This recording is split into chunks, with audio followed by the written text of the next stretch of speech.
finished shirt. Much shorter, and it's got really nice detailing here. There, put some on the sleeve.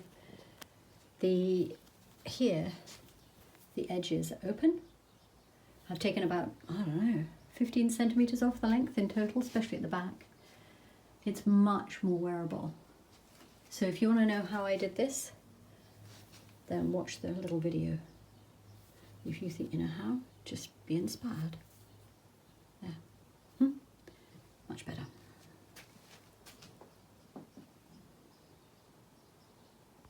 I've opened up both sides of the shirt, and the centre is pinned here. This is pinned with the buttonhole that I can no longer use, just slightly to the back. And so that's the length I want it to be. So now I've got to fold the back up, but not to the same length. I'm going to make it just a couple of centimetres longer.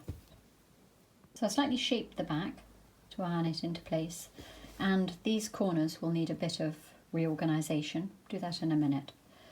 So we've got it as I want it, shape-wise. Press it just to keep it in place, and it'll be pinned and tacked. While I was tacking, I realised, of course, that there's surplus material on both of these open seams. So I've folded in the surplus material, ironed it, and folded it back on itself. So now we've got neat hems. There's a bit of surplus inside, but that doesn't make any difference. The edges match in length there. So I'll just finish tacking them into place, and then it'll be ready for sewing. Everything's been tacked into place. It's just roughly tacked. It's just keeping it all together, these edges together. The corners have been tacked together, again keeping the folded edges, and they're straight. Now we need to get rid of the surplus hem underneath. And this shirt had a scalloped edge. It was shaped, it was very long. So what we're going to do is measure from the edge upwards. And I have a marker pen that disappears with water. That is useful now. You could pin it in place. But I'm going to go around and measure 7 centimetres, which is my turn up. And then I want a centimetre extra. So I'm going to, actually I think it might be 1.5 centimetres. I think it might be easier to fold. So I shall put 1.5 centimetres on top of this. And then I'll slice it across and fold it under. So the next thing is to secure these ends. I'm going to do a ladder stitch. I just want to make it fairly neat. I'm using an old yellow. I reckon that will be alright because you won't see much of the thread. So I go down the seam, one side, cross over directly, and the seam on the other. And the trick is not to pull it too tight, because if you pull it too tight it makes a sort of lace effect. Well, that first stitch was very visible. There, that should be better. Obviously it would be better if I had orange, but I don't. And sometimes these things just work with the colours you have in your hand.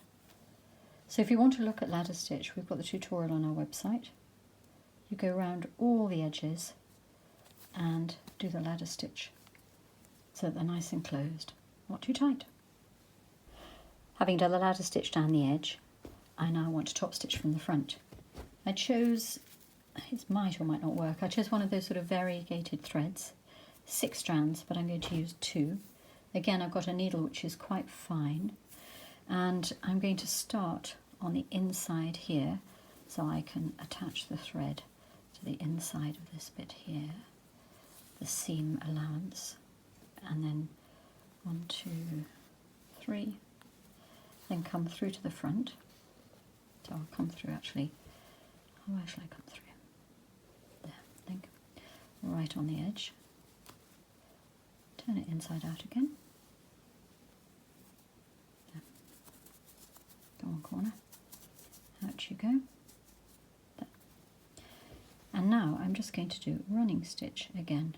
And remember, this felt pen I'm using is a special one. It comes off with water, so I'm only using it to guide the space. And just do a running stitch all the way around. This is my turn up. I'm coming up with my running stitch here. When I get to the top, I shall turn and do the running stitch at the 7 from the bottom mark. And that's all I'm going to do to finish the garment.